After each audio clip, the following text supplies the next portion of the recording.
Hello everyone, welcome back to our channel. టేస్టీగా కరకరలాడుతూ ఉండే బెల్లం గవ్వలు ఎలా తయారు చేసుకోవాలో చూపిస్తున్నాను.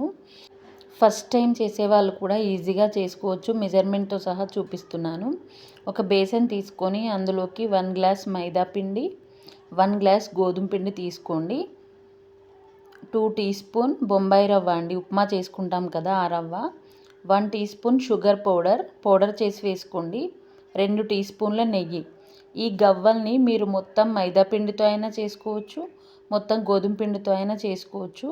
ఒక పించ్ సాల్ట్ యాడ్ చేశాను. సాల్ట్ వేయడం వలన గవ్వల టేస్ట్ బాగుంటుంది. ఈ నెయ్యి, షుగర్, బొంబాయి రవ్వ అంతా ఈ పిండిలో కలిసేటట్టుగా పొడి పిండిలో కలుపుకోండి. ఇలా ప్రెస్ చేసుకుంటూ కలుపుకోవాలి. ఇలా ఒకసారి నొక్కి చూస్తే ముద్దలాగా ఉండాలండి. అప్పుడే నెయ్యి అనేది పర్ఫెక్ట్గా సరిపోయినట్లు.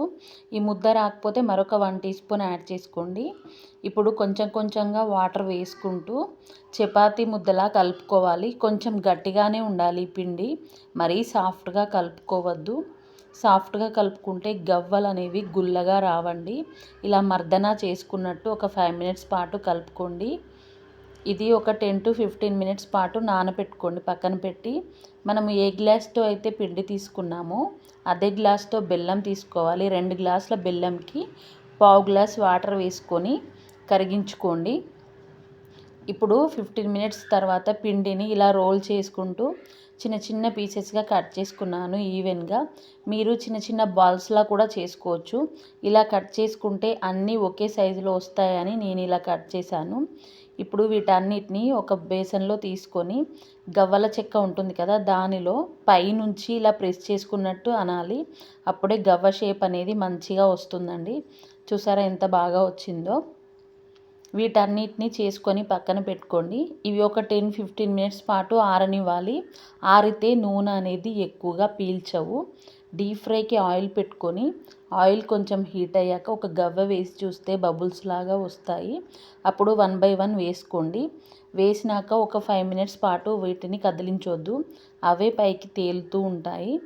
ఇలా తేలాక ఒకసారి కలుపుకోండి. ఇది మీడియం ఫ్లేమ్లో పెట్టుకొని ఫ్రై చేసుకోవాలి. హై ఫ్లేమ్లో పెడితే పైన గవ్వ అనేది కలర్ వస్తుంది, లోపల మాత్రం పిండిగా ఉంటుంది. అందుకని మీడియం ఫ్లేమ్లో పెట్టుకొని ఇలా మధ్య మధ్యలో కలుపుకుంటూ అన్నీ ఒకే కలర్ వచ్చేంత వరకు ఫ్రై చేసుకోవాలి.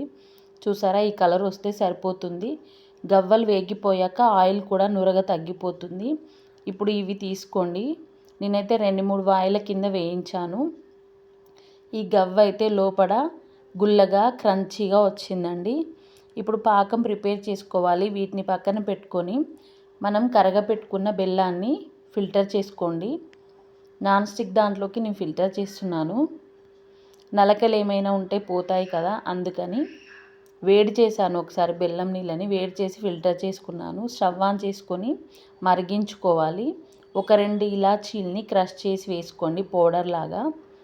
ఇప్పుడు ఒకసారి పాకం చెక్ చేసుకోండి. ఒక స్ట్రింగ్ కన్సిస్టెన్సీ రావాలండి, తీగ పాకం లాగా, అంతే, ముద్ద పాకం రావద్దు. ఇలా తీగ పాకం వచ్చినప్పుడు స్టవ్ ఆఫ్ చేసుకోండి. లేదంటే లో ఫ్లేమ్లో పెట్టి ఈ గవ్వల్ని ఇందులోకి వేసుకొని ఒక 1 మినిట్ పాటు కలుపుకోండి. గవ్వ అంతా పాకాన్ని పీల్చాక ఇలా ప్లేట్లోకి ట్రాన్స్ఫర్ చేసుకోండి. అంతే అండి, టేస్టీ బెల్లం గవ్వలు తయారైపోయినట్లే. ఇవి చల్లారాక తింటే క్రంచీగా టేస్టీగా ఉంటాయి. ఈ రెసిపీ కనుక నచ్చితే thanks for watching. Do subscribe my channel.